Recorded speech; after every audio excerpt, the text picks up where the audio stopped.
গণভোটের 4টা প্রশ্নে ঐক্যমত্য কমিশন কোনো নোট অফ ডিসেন্ট রাখে নাই। কি কি তারা মানতে চায় না, যেটা জুলাই সনদের মধ্যে আছে।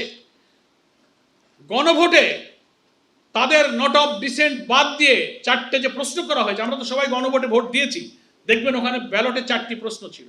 এই যে 13ই নভেম্বর যে গেজেটটা প্রকাশ করেছিল সরকার, এই গেজেটের মধ্যে কিন্তু সেই 4টি প্রশ্ন আছে। সেখানে কিন্তু পরিষ্কার বলা হয়েছে যে সংবিধান সংস্কারের জন্য তত্ত্বাবধায়ক সরকার, নির্বাচন কমিশন এবং সাংবিধানিক প্রতিষ্ঠান জুলাই সনদে যা বর্ণনা হয়েছে সেই প্রক্রিয়ায় গঠন করা হইবে।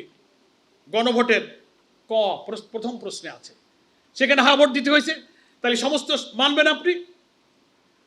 আগামী পার্লামেন্ট হবে 2 কক্ষ বিশিষ্ট, সেখানে 100 সদস্য বিশিষ্ট আসন থাকবে এবং সেই আসন বন্টন হবে পিআর পদ্ধতিতে, প্রপোর্শনাল রিপ্রেজেন্টেশন সিস্টেম, সংখ্যানুপাতিক পদ্ধতি, অর্থাৎ total according to ratio of casting vote 100 আসন ভাগ হবে। এখন যে পরিমাণ ভোট বিরোধী দল পেয়েছে তার আনুপাতিক হারে যদি 100 আসন ভাগ হয় বিরোধী দলের মধ্যে, তাহলে আমরা বিরোধী দল প্রায় 44-42টা আসন আমরা পাই।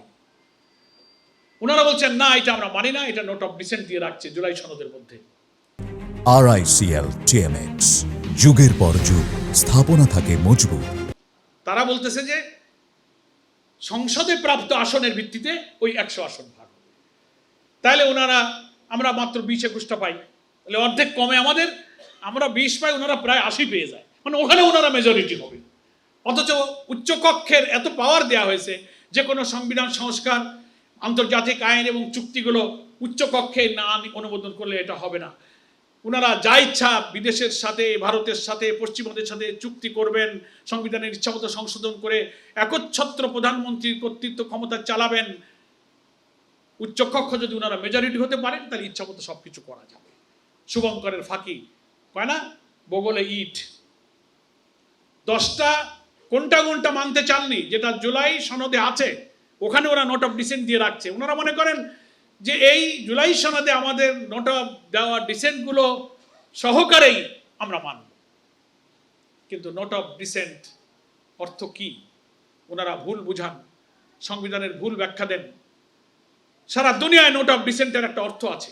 এতে এখানে সরকারের আমলারা আছেন, আইনজীবীরা আছেন, রাজনীতি বিশ্লেষকরা আছেন।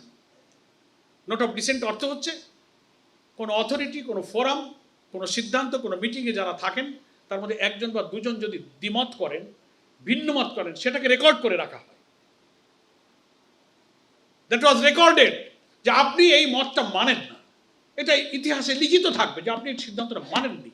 তার অর্থ এই না যে বাকি 33টা দলের অন্যরা সবাই একমত হলে আপনি একা দ্বিমত করলেন, আপনার একার দ্বিমতের কারণে বাকি 32 জন আপনারটাই দ্বিমত করে ফেলবে, তা না, অধিকাংশের মতকে মানতে হবে।